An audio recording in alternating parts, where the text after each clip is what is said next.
All right, this is 65 interviews. Today, my guest is Walt Zimmerman.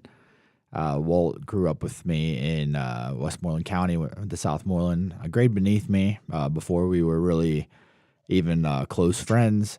There was a commercial on ESPN. It was must be hockey season where they would just the most brutal hits. I would go up behind Walt and check him, and he was a good sport about it. I'd always make the joke, and he would say must be hockey season. He'd get me a few times, and then later down the road, we became good friends. And he was actually the announcer at Hot Shot. So Walt, welcome on. Thanks for having me, Josh. Of course, you're following Pleasure to be here. Of course, Aaron Stillerman. We did the first interview. That was important because you kind of paid attention to what was going on in Indianapolis. He was the commissioner, and there was some, fun stuff with that when it comes to hockey. And then second, we had, Goldberg, one of our favorite actors. You and me both, Absolutely. in the heavyweights. But I wanted to have you on as this third, and I think 3 interviews under this segment's perfect because Aaron I interviewed because what he brought to the table as far as being a commissioner. Like I always said, he did a great job. Sean Weiss, it's an actor I actually want to talk to. Why I wanted to interview you, Well, dude, you saw it from the very beginning. You went to high school with me, and what I tell everybody is that I was very quiet, and like we both are, our dads, work together, and our dads, deliver for UPS. Very, stern. You weren't gonna act up. You weren't gonna be a clown, right? Like so, in my house, I was very quiet. Not. Yeah, and in school, so I was the quiet one. You were like we weren't even really good friends, but we'd play this game in study hall. And you kind of were like the quarterback. It was like around the horn, but like it was great sports talk. We used to do Pittsburgh stuff all the time, and like you were the funny one, you were the outgoing one, you're the boisterous one, and like kinda you always were. And I was just a friend that was like trying to make you laugh. Like you were legitimately make me laugh. Yeah, I mean, that wasn't really my intention. That was just kind of came naturally to bring that comedic relief. But I also think you grew up in a little bit stricter of a household than I did.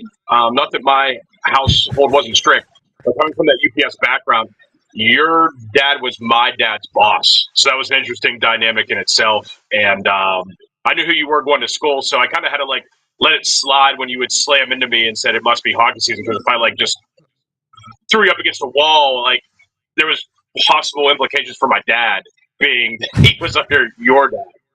Like, that's just the reality of it. I don't think I've ever. It's like, oh, now you're telling me, oh wow, that's hilarious. You're like, you way to be nice to that kid. No, honestly, like, while we're on the subject, I mean, my dad was strict, but he was very much a fan of your dad. That's how I knew of you guys. Like, you guys being like a good family, and like you were kind of like louder, and like you could be like a jokester. I mean, honestly, even if my dad, I could have done that. Like, but I wasn't funny. And number 2 is I knew I wasn't funny. It was more just being around you, and like I wasn't physical. Like a lot of like I've been in a lot of physical altercations over the past like 10 or 15 years. But until you were my friend, I was in 0. I got my ass beat. John Brosh beat me. He's a good SES. Threw like 2 punches, like threw me into the ground. Like he beat me, and like I got one lucky punch in on somebody in high school, and that was it. Like I got lucky, I never really scrapped until I met you. And next thing you know, when we became friends, I was not willing to hang out with like someone who wasn't going to at least be somewhat physical, and in the sense of like you got to be able to hold your own, and being a friend, and you're going to have my back because I'm going to have yours because I'm opinionated. I may make you laugh, but I'm definitely going to speak my voice. And like, yeah, you hadn't been in any physical altercations, and actually one of the first times I ever saw you, ironically, was a physical altercation, and you got your ass kicked by a kid half your size. Now, to this day, you say you were on rollerblades. To this day, I go, that should even give you a bigger height advantage, correct? No, that was a 2-on-1. I was going, hey, you're right. And look, this is sensitive because like I forgot about this actually. No, but you're right. I actually had my grandma come. It was a Central grade hockey tournament. And who I liked him, Jim Bell and I were like going at it. And Jimmy, like I was kind of like I was on blades, and I think he might have been on blades too. But then Pete Fratto came up behind and like pulled me down and like slammed me down, and that was my argument because and honestly, playing hockey, I wasn't like at afraid that point. to I didn't fight. really know you. Nobody did. I was like a ghost. Like, dude, honestly, like I wasn't boisterous.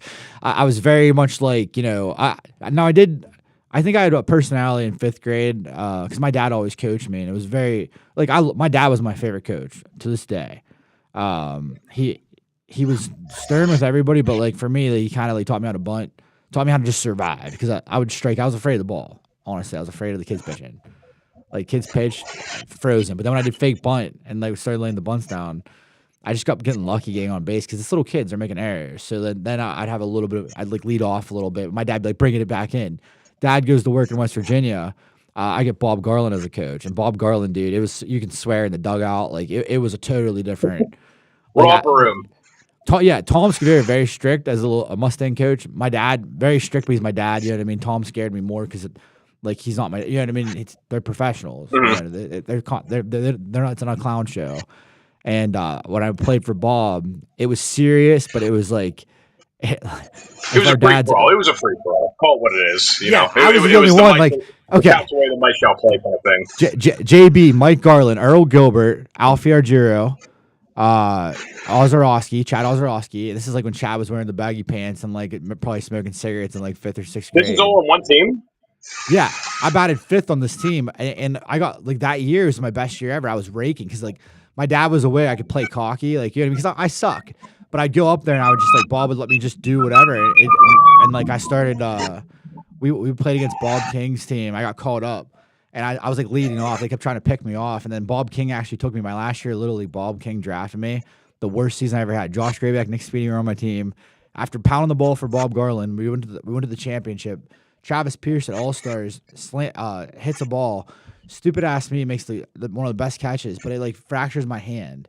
And here's the thing: we were supposed to go watch the team. We went to Texas Roadhouse, and like my family, we didn't go to the. It was like the Little League Championship, right? I have to see Devin Mills' mom at the at like the ground round, or not the ground round. What's it? No, the ground round we did go to, but Old Country Buffet, and I had to walk up to her and ask her who won. God. Like, you wonder if James Plummer's still up there, like carving meats, you know?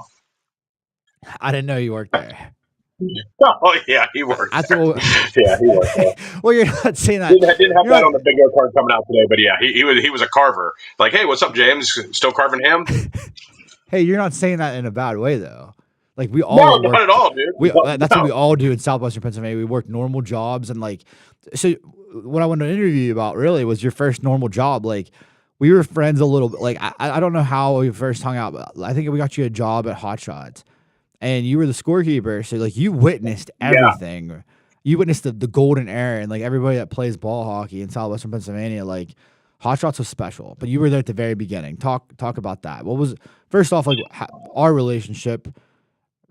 Like how? Well, like we were. I knew you from high school, but you were like one of the only guys at Hot Shots at the time who had his own team in that league, and I was 17, 16 at the time, so maybe even 15 for that matter. So it was very cool to see someone you knew from school have a team because it was a men's league at that time. Yeah, you know, it was, and like I owed them so much money. Well, I owed them so much money. Like I spent the league fee. So what I would do is I would get the league fee from everybody. But then I'd be like, hey, I'd include a jersey, ref fees, and a Josh King fee. And I mean, there's no law against it. I'd make like 100, 125 a guy, and let's say like it's a team fee. You can split up as much as you want. It's not per player. So the argument I always have is, hey, I know it might be morally not correct, but these people need you weren't just playing on Sundays. As a kid, I was calling these people, giving them something to look forward to. Like when you're an adult, there's really not much to look forward to where we're from. You have to do fun stuff.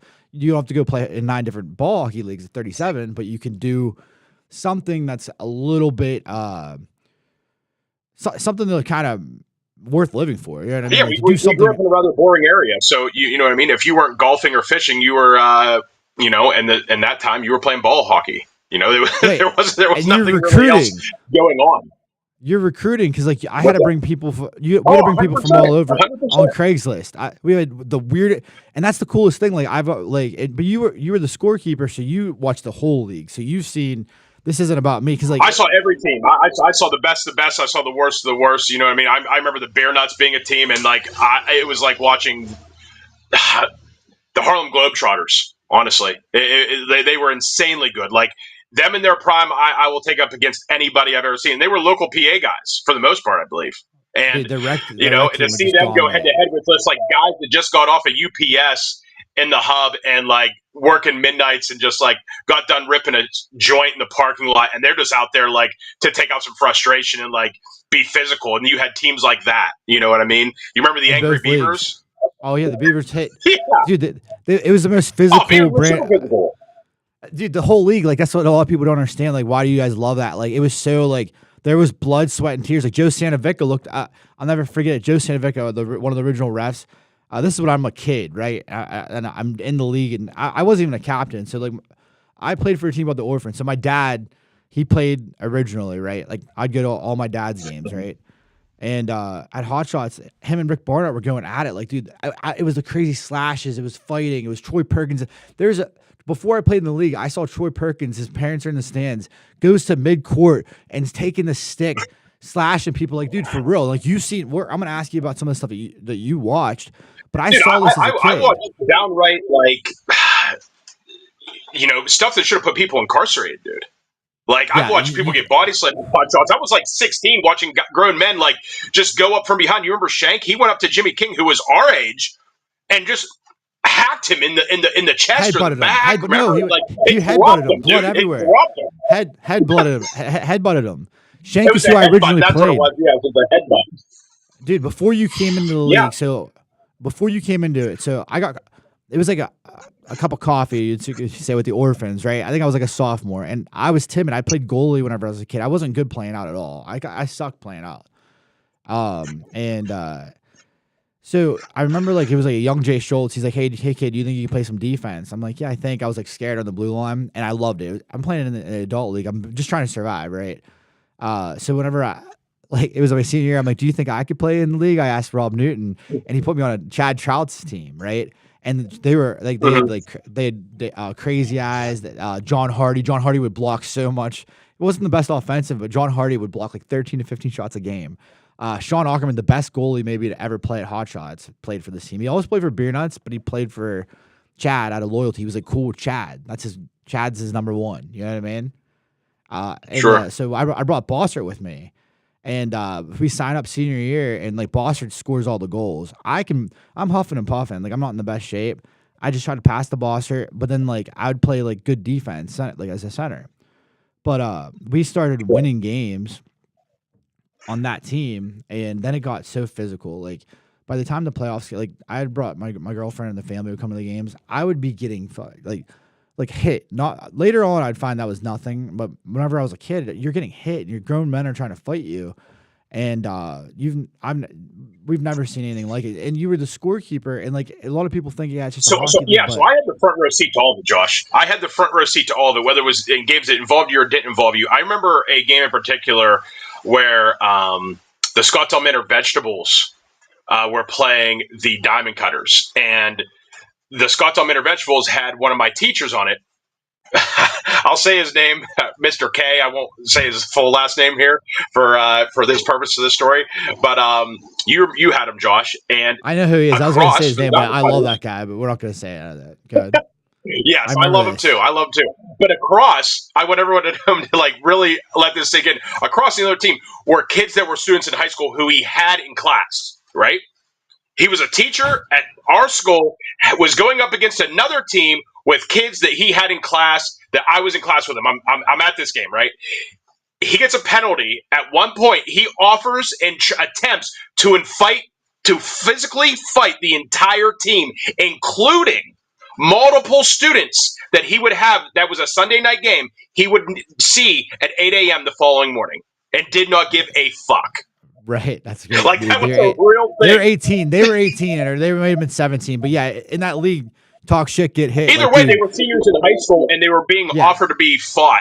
You know what I mean? I watched you get picked up and body slammed in a game before, like literally, like picked up above your head, above his head, above his head, and slammed you back, full blown backbreaker.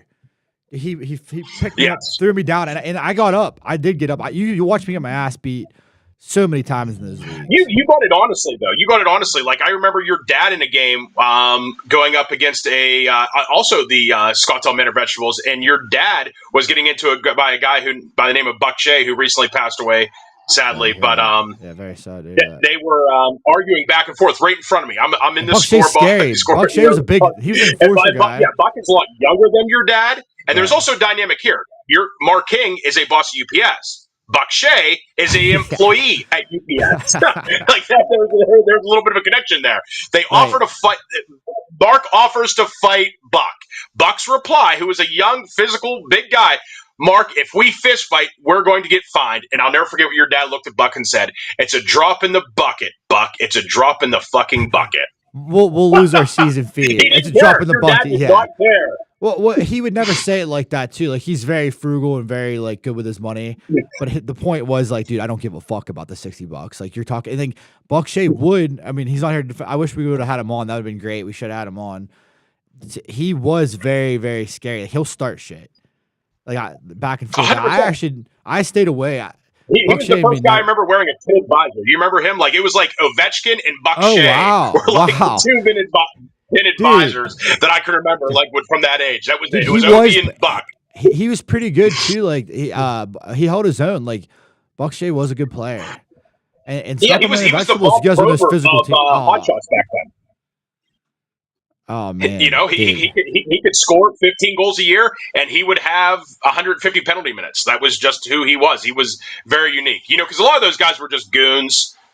You know, for lack of better words, but there were a handful of guys that were just that were like physical, but were also could score. Like Rick Barnhart was another guy who was physical, but could also put the ball in the net. He could.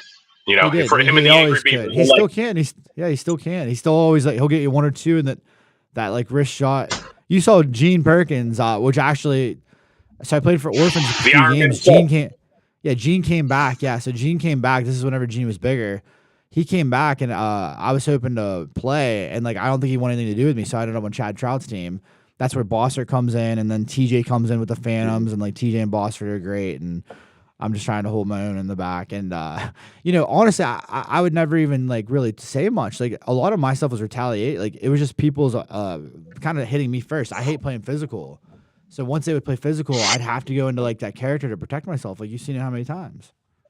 Like I really wasn't ever. Do you feel that you were a physical player in that league? No, honestly, I was just a kid. I mean, really thinking about it, it doesn't matter now, but I was just a kid. Like just my dad played in the league.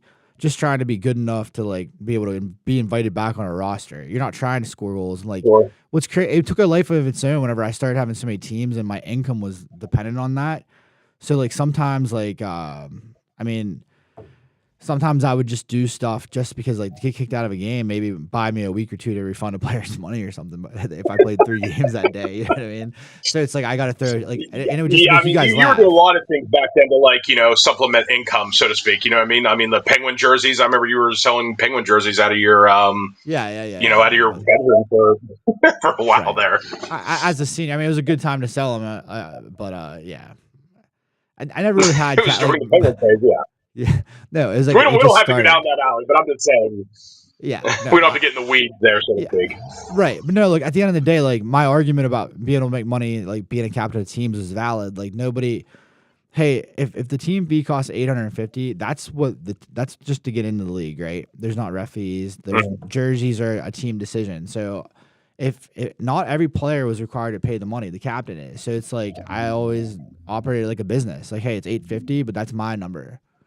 Like, if you guys want to be a captain, right. Yeah, you ran it how I mean. I feel like it should be. Like, if you got a really good player, he's going to play for free. If you got a guy who's not very talented, but he just wants to be one of the guys, well, maybe it's not 850 divided by 10. In this guy's case, it's 850 divided by 6. You know what I mean? He pays a little bit more. Like completely understandable. Like well, as an it adult, should be. Like, I quit charging. Well, as an adult, for the past like 10, 15 years, I've sponsored teams, I've gotten sponsors, and I'm not like I give jerseys away, and that's because like I feel bad because like the moral, I think I had some arguments, and I wasn't even trying to be like extra about it. Like I thought that like I was sitting in a place where I was right, but at the end of the day, like it's a recreational league. It's supposed to be for fun, and I would bring people literally on the street to put pads on them, and then they start playing multiple teams, and then. They're also not grateful for it. I feel like over the course of time, like back then, those guys were grateful for it. You know what I mean? Like those guys lived, breathed, and eat it. Trust me, I'm the guy who knows. I mean, 20 years later, I can admit Did I shave time if it was a boring game? If it was the Hornets and I Oh, wasn't digging the Hornets playing yeah. the Diamond Cutters that night, you're damn right I was shaving a couple minutes off. Like, hey, the Cats I are having can't a believe. pack. The rumors are true. I Well, shaved time. Yes, I me. did. Hey, me too. Whenever you get like from 10:58, you go to 8:58. Like you time like you're 9:58. You get like an You extra got to time minute. it That's just right. terrible. Yeah. So one time Yeah, Madden caught me. and He like I like feel walked like up. guys were like, Did "Oh, you? my shift's getting Did, cut short." Well, time yeah. to get off. It was a quick minute and a half. Meanwhile, it was like 15 seconds. You know? Yeah, that's terrible. But the games dictate that. You're right. And like when you're sitting there keeping score, like you just do it to do it, especially if they're dicks. You know what I mean? Some of those teams were Oh, not pleasant. 100 Some of percent. them are great. You would never do it to a team that there's a lot of players to root for. It's recreational sports. You have good Mm-hmm. players, you have bad players. It's like all politics. It's hilarious. You And had good like teams, you had bad teams. Like there were certain teams that I just didn't jive with as a scorekeeper. They weren't overly friendly to me. Other teams were. You know what I mean? Like Sickness was never really that friendly to me. They weren't. You know what I mean? yeah. Whereas other teams were. You know, like there was a That's couple guys on Sickness I liked, but for the most part, they who. weren't super nice guys to me whenever I first started. Sickness was kind of always arguing and yelling and stuff over the years. And so many people have come. Dude, there was like 15 or 16 years of history. Like you had generations, like father sons, like father daughters, Mm-hmm. like goalies come and go. Like, dude, there's like thousands of people that played there and they were assigned to a team. It's funny. It's like, yeah, it's not the NHL at all. But one would argue like, hey, for Crosby, you get to play like 2 or 3 games a night, being in the NHL, right, at a high level, physical, right. If you go around and you're just Yeah. an amateur player and you play in all these leagues and see the personalities, like, dude, it's addicting. Like, Gene Perkins was addicted to it. Gene Perkins would play Oh my 5, 6 god. games a day, and every Dude, day. so I would get there. I would get there for my shift, if you will. Like the first games were what, like noon, 1 o'clock, something like that in the afternoon. And dude, he would play till 8 at night. You would just see him there switching shirts, changing out shirts. He would wear an Asp shirt, and then he's wearing, you know what I mean, a Diamond Cutter shirt. Then he's He, changing that out for, you know what I mean, the Beer Nuts. He was just a mercenary for hire. And like by game 8, like dude, he was gassed, dude. he He was ripping wasn't a big shots runner to though. begin with, but yeah. He could rip. He But rips like those shots. The same thing down low. Gene Perkins just taking snaps. But I hated playing. I loved him being in the leagues, and I loved playing against him. He won a championship with us on our Bears team, so I loved that season. But there's a mhm. lot with Gene. Like he gets He was just never attached to a team. Like there was no right, like, oh man, I exactly. never feel like he felt like obligated to stick around with whether it be you or whatever team it He was. played He was better just for he the was a other people mercenary for hire. He sometimes. was the Yeah, Yager of that league. That's all it was. Does anyone need one more? Gene's over it's there Gene sitting in the for, stands. and He'll he's gladly Gene's play. first line. He's a first time player, and he's a first time player, right? But not all the time. But whenever he was the captain, Correct. it was Gene starting. It was Gino. Like me, TJ, and, Dude, and I miss Ryan those were the days. second line. I miss, Tuscan Raiders. yeah. He recruited I us. miss those days. Seeing Gene like that, just walking around the rink, like me making my $6 or $7 a game back when, you know what I mean, 2008. You know, and like walking away with a quarter tank of gas and, you know, a couple hot dogs from Sheets and, hey, I got my pay truck, you know, and like Gene just hung out all day for free. Meanwhile, I hung out for a couple hot dogs and a quarter tank of gas. Who's the idiot here? I guess it's me. Gene, well, that's where Gene broke the Guinness Book of World Records, and like that's where I got the idea. I go, what's Gene know about? Like, I heard Gene can't really move right now. I would like to bring him on. I love Gene. I don't. I think I was like trailing off about like where he played on a line. We were just very. He ran his teams. He was loyal to this like group of people, and he would play amazing. He won championships with us, but I remember him and Kenny Eicher got into it. Gene might have made a bad pass that Kenny didn't go for. Kenny made a bad pass to Gene. I don't know what happened. I think Kenny was innocent, and he mother effed Kenny, and then we lost Kenny over Gene, and we all got kicked out that night anyway. That was the last Bears game. Then we were banned for like 10 years. That was with the cross and Sad. oh, dude, that was terrible. Honestly, like those A was my lot of favorite those teams seem plays. to fall apart and break apart over like drama, it seemed. You know what I mean? A lot of those teams, like guys thought they were too good. Guys fell apart in the playoffs. Like the best team in the league for the longest time was the Beer Nuts, man. And like even they, you know what I mean, like kind of split apart after a while. And I have no idea what happened there. I didn't really know those guys personally. I deliver one of their mail once in a while, but that's it. And you know he doesn't talk about it, and I don't ask him about it. You would agree that you would agree that they struggle to play with bad players. I love playing with bad players because sometimes bad players they just forecheck, backcheck, and ball hockey.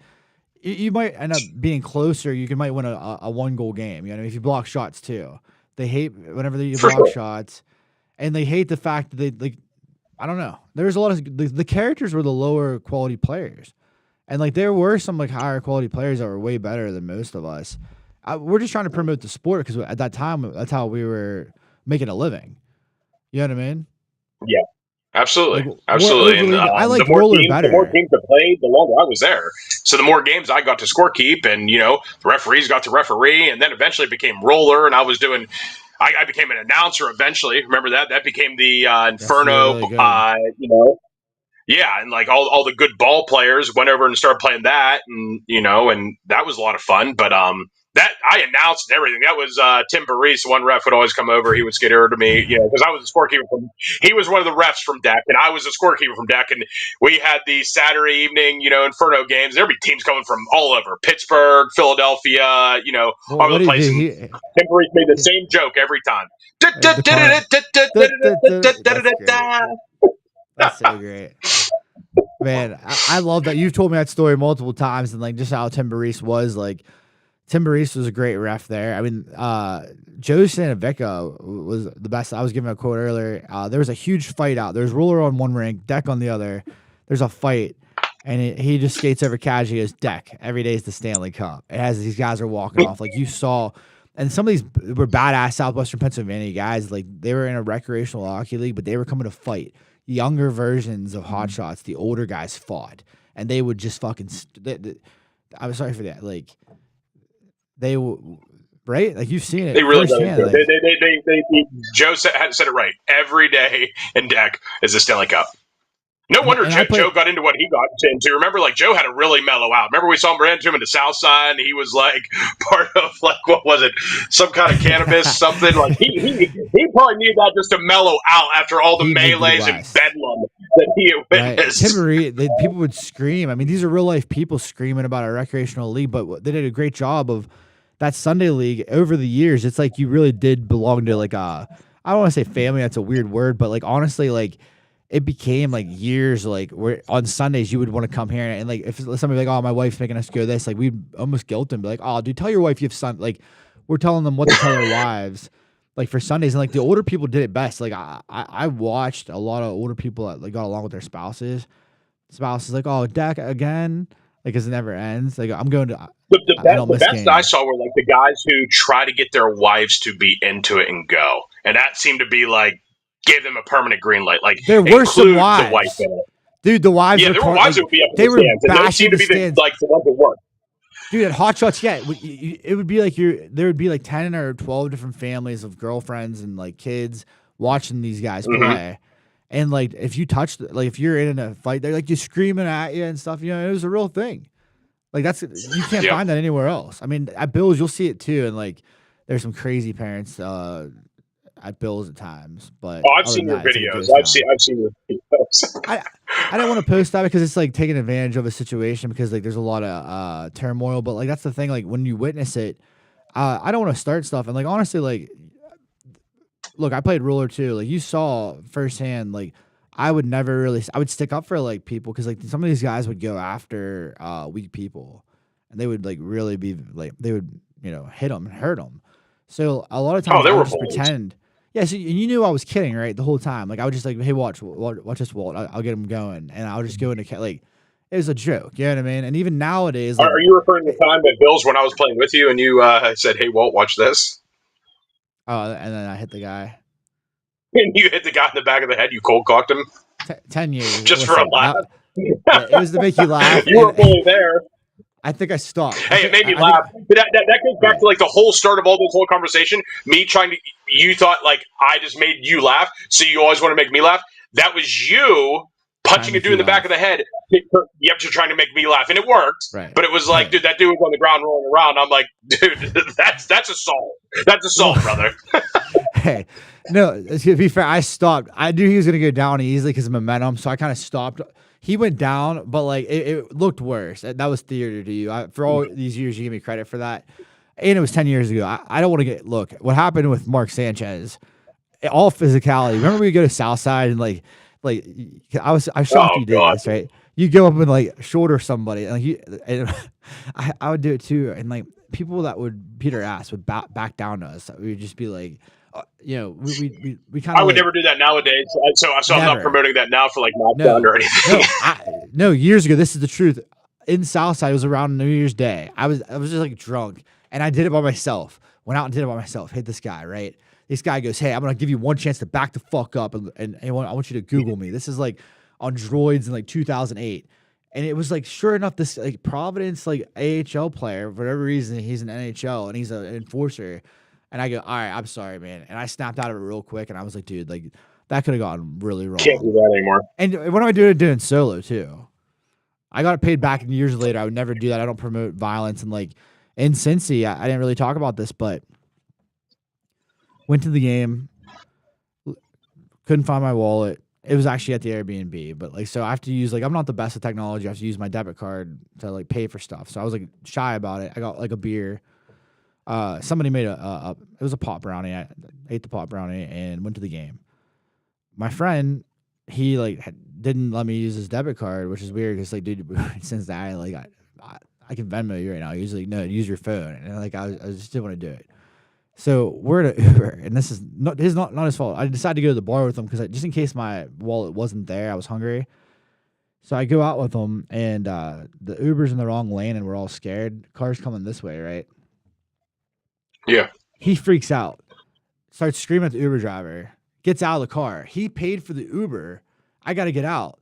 When we drove through this neighborhood, I'm like, I don't know about this. Like, I would never question a neighborhood. Like, I like scary neighborhoods. They were going down one way. I was like, I want to go away. I was like worried that we were going to get in trouble because that Uber thing, the guy didn't understand what was going on. Like, he might have thought that we were in the wrong, right? And I really shouldn't have got out of the car. I go by myself. I walk up the hill. I'll never forget. I have the whole thing mapped out, and I hear these ladies like, "You better run!" Like I was like, oh, "Shit!" Like is this just me? And that's like walking across the street. Like guys are walking What's weird. some kind Like, of haunted house? it was like the whole strip, and they're like, "Oh, he's here, he's here!" Like whispers. I'm like, I know. I'm like, dude. I think they're fucking with me, but it's not like hey cutie, like get out of here, like you silly goose. Like no, it's like oh he's They in were it rooting for it. now. They wanted it. They wanted you to be there. They were sensing it. Them And then saying here's you the better thing. run was just to like egg it on, Right. not to actually like, hey, you Right. better get out of here. Right. And then I heard some whispers, and then I was like, man, is this just because I'm a little bit high? Looking around, and then I see the shadowy figure come over, and I'm like, all right, across the street. Then I see another shadowy figure come down another street. Then I go down to this bottom of the street. There's another shadowy figure, but he's standing right in the middle of a big ass road. So no matter which way I go, so I'm just testing him. I do like a wide receiver route. I go to the left. He goes to the left. I fake left. I go to the right. He shifts his body. I go, oh shit. I walk back up the hill. They're coming down this way. I look the other way. There's like 6 of them, and they're like coming at me. There's only an alley. I'm like, dude, are they luring me to this alley? I go to this alley. I run into the light like a bitch. Call 911. I have to. Mhm. Like at this point, it's not like I'm scared. It's like, oh, dude, like this isn't. Because I was thinking about just going up. What's up, guys? Like and just like no, there was no like it was. Your it was like instinct, animals. your They were intuition was not hunting. telling you to do that.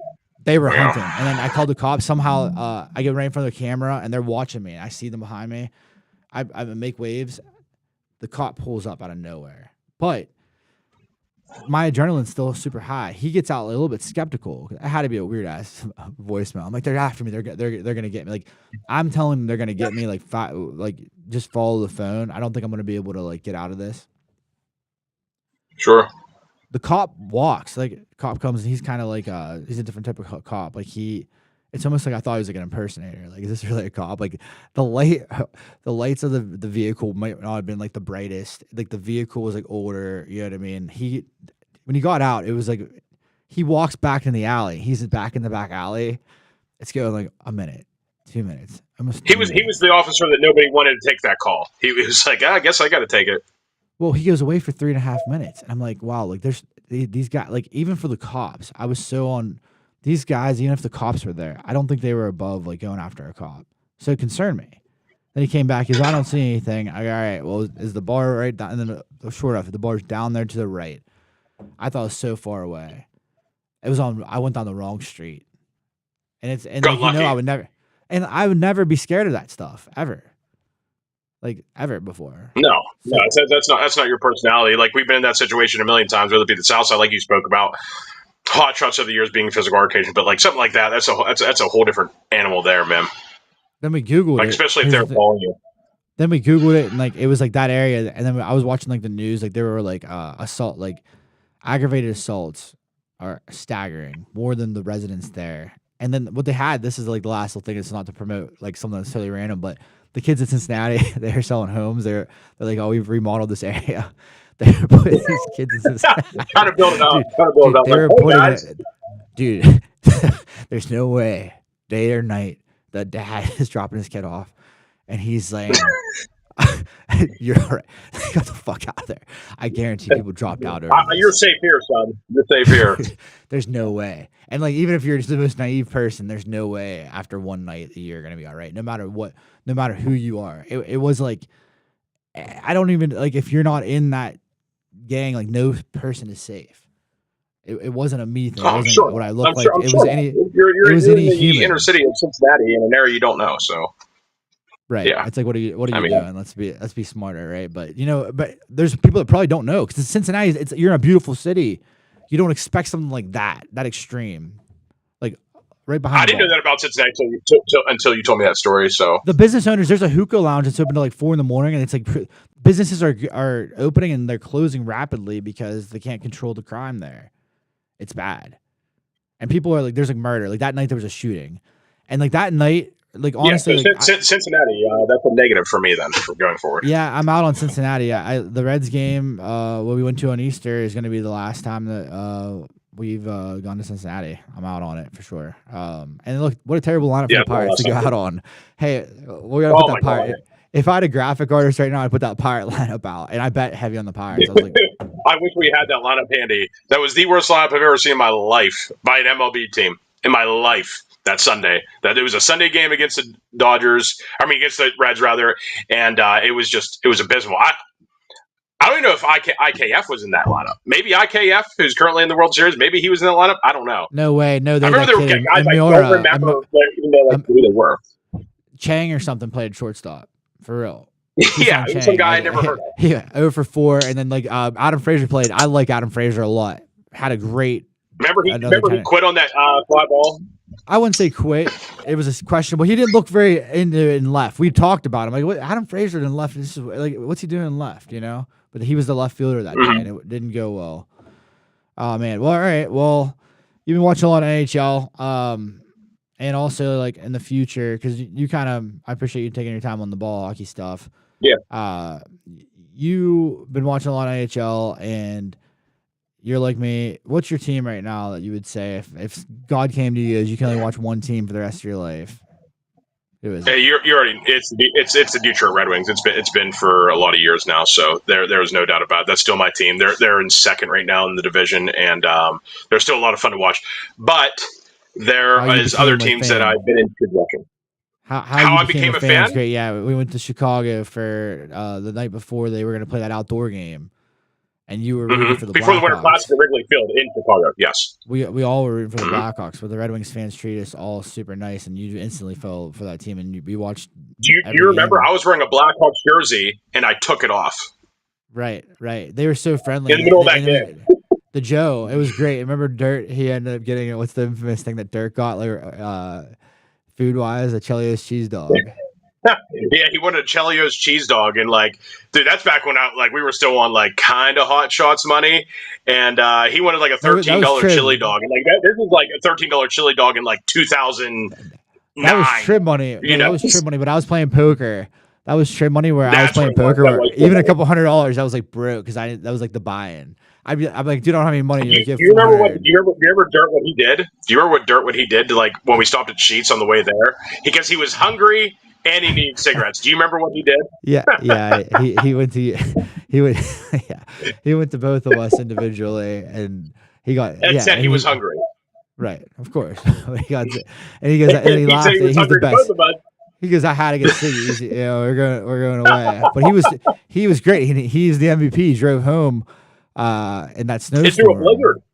Yeah, and it was bad. He was flying. I remember I was laying in the back. I was praying, if you remember. Because he was going like I think like 90 in a cobalt and 3 inches of snow to 5 inches of different. It was more than 3. It was 3 to start, and then like I said, it became a blizzard. You pushed That's me. the same place I got detained in Canada. That was the same trip I got detained in Canada. Wow, and yeah, you did push me from behind, whenever you pushed me while I was driving your vehicle, did you not?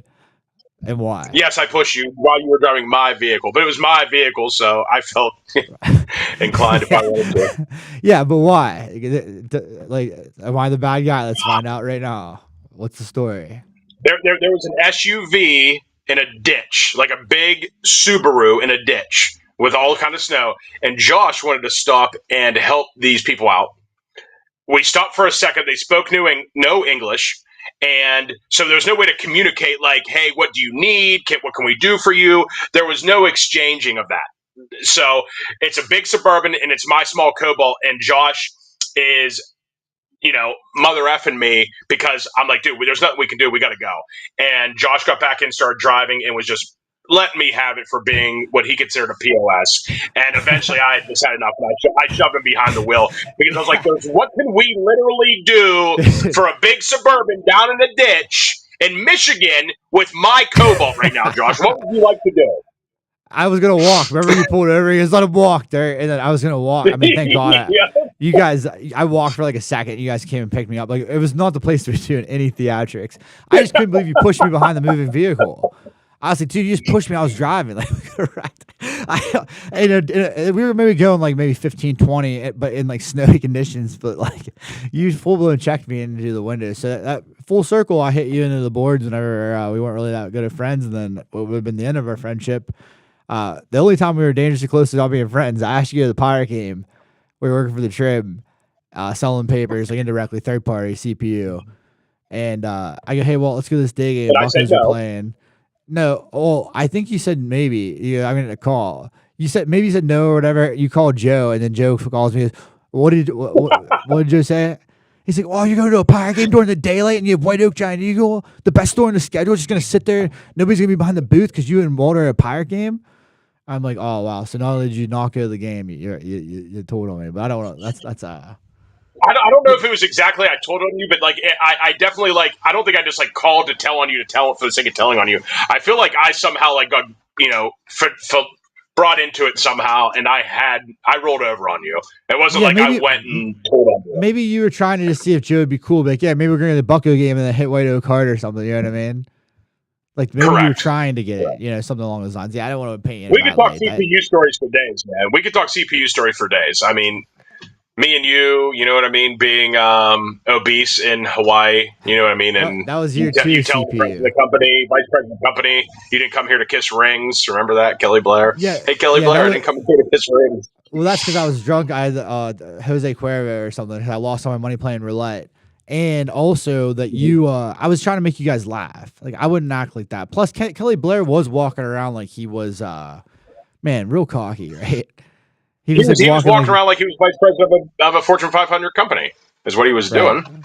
Right. And he did have a bunch of rings on. You know what I mean? And I was like telling them I wanted to go to Maui. Went to Maui the year before. And I was like, yeah, Puerto Rico with a casino and we're all gamblers and stuff.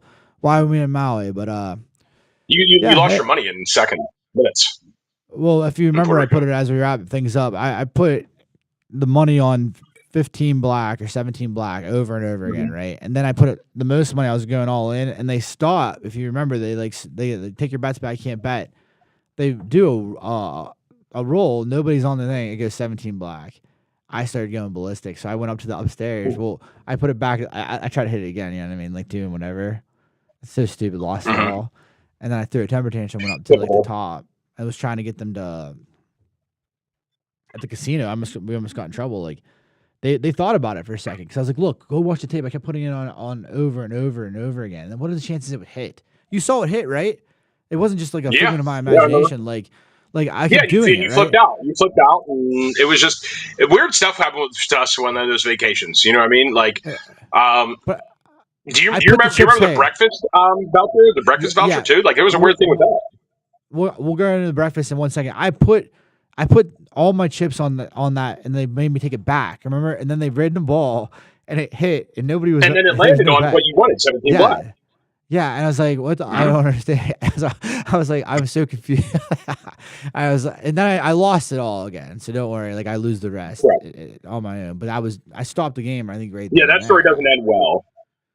Right. I had the bottle of Jose There's Cuervo, no and that's happy what I ending there. said. I didn't come to Kiss Rings. Then we ended up. Well, what's great in Puerto Rico, you brought your Xbox. We were playing NHL playoffs. That's where we discovered how to do this like playoff thing. It was the most fun. It was the most Mhm. beautiful place. But we were obese. You were saying about being obese. Year two, both of us were. I was like 230. Normal weight's probably like Mhm. 205. All booze and just eating. Just CPU. We would just eat nonstop. Correct. And we were eating like with our hands at the banquet, like Vikings. The year Here's a before, picture we're of us skinny. with like prime rib hanging out of our mouths. Yeah, just being like, just trying to make each other laugh to so many levels to our detriment, like probably gaining the weight. But the first year, whenever we were more serious and like we were actually like thought it meant something to be in like the top 25 and like we were sharp. I would always dress up. You would always be like on your game. Bossert was very good, but in Maui, the final story with Walt, I wanted to ask you about. Um, so we're at the Sheraton Maui. CPU pays for the whole trip. And we get these vouchers for breakfast, and we're like talking about it. Like, keep in mind, we're paying $8 a beer. We're spending so much money, and we have money at this time. It's not about the Yes. money. We get these vouchers for breakfast. We're like, all right, so we plan it. We go to this breakfast. It's okay. It's like it's a Maui, and bills come, and they're astronomical. And we're like, what? They're like, it's a coupon for $50 off your breakfast. That breakfast was so expensive. You remember? It wasn't a Yes, $50 I free thought it was a 50. I thought it was a coupon. free $50 breakfast. So we all Me had too. them, and we got really. You called down. You actually And called down. What happened? so everyone was upset. Josh, everyone was upset. But I took real personal exception to it because I felt like I had been had. And like I was 18. I was a little bit younger than you guys, 18, 19 years old. And so you guys were a little bit more mature, still immature, but a little bit more mature to We were not know we're all not to do 20. this. We're all 20. We're all 20. It's our year. We're all Okay, 20. we're all It's we were all January. okay, 20. Bosser might turn 21 in Maui for real. And remember, he had a Gadakri on the plane, and then I turned 21 in May, and you turned 21 in November that year. Mm-hmm. But Maui, you called December, down, but and yeah. you're just going nuts. But I call down and lose my everlasting mind on the lay at the front desk, right? I got a call. Yeah. I was supposed to get a free breakfast. This says free $50 breakfast. Come to find out, it was $50 off the breakfast, and like it was an okay breakfast. We were stunned. But we were my stunned. bill, we were stunned, and I just let him have it. Somehow, if you remember, Josh, it made it to the president of the company who went to Joe, our boss, who came to me and was like, dude, you apparently just called down and berated a woman at the front desk to the point like the president of the company from Houston, Texas is like being Pittsburgh made aware of the situation. And we're so nice to staff. That's the thing. We're so nice to staff. We're the greatest. We were so nice the entire trip, but we did lose our minds over. Yeah. It wasn't about them. It was about the fact that I felt like I had been had, and I was like, "Ain't nobody have me. I'll have you. You don't have me," kind of thing. Right. It wasn't worth the breakfast was so outrageous. It was like, all right, this is nice of them to do this, but it was like it was like, what the hell? This is like they ripped us off, and then the coupon is just like, yeah, we're gonna get you. Like right. They start off ripping off. We're gonna win this battle. Like, thank you for coming to our breakfast spot. You could have just had your Pop-Tarts and then up in the thing, you know. But correct. Hey, full circle moment. Thanks for having me on, though, man. Great reminiscing. Yep, absolutely, man. And we'll talk about hot shots in a future time. Oh, absolutely, brother. Thank you. All right, I'll see you. Walt. All right.